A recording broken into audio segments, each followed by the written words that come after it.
今天我们一起欣赏宋代词人晏殊的名作《浣溪沙·一曲新词酒一杯》。这首词通过对春日景象的描写，表达了诗人对时光流逝和人生无奈的感慨。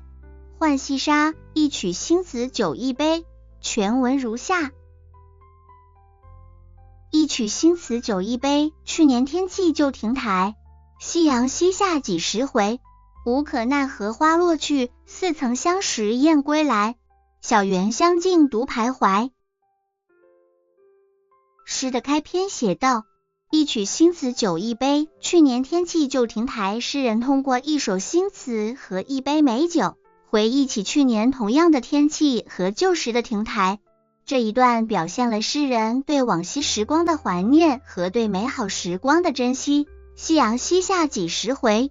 诗人望着西下的夕阳，感叹它何时才能再回来。这一段表达了诗人对时光流逝的无奈和对过去美好时光的怀念。无可奈何花落去，似曾相识燕归来。诗人看到花落无可奈何，燕子却又似曾相识的归来。这一段表现了自然界的循环往复，花开花落，燕子归来，给人一种似曾相识的感觉。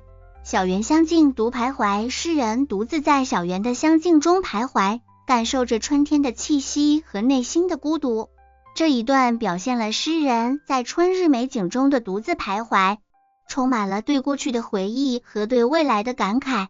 晏殊通过浣溪沙一曲新词酒一杯，以优美的语言和细腻的描写，表达了他对时光流逝的感慨和对人生无奈的叹息。诗中的每一句都充满了深情和无奈，让人深深感受到诗人内心的惆怅与感伤。这首词不仅展示了晏殊对自然景象的细腻描写，也表现了他对人生的深刻感悟。通过晏殊的笔触，我们仿佛看到了他那颗敏感而多情的心。通过这首浣溪沙一曲新词酒一杯，我们不仅了解了诗人晏殊的情感世界，也感受到了他对时光流逝和人生无奈的感慨。这种情感穿越时空，依然能够打动我们的心。感谢您的观看，如果您喜欢我们的内容，请点赞、订阅并分享哦。我们下期再见。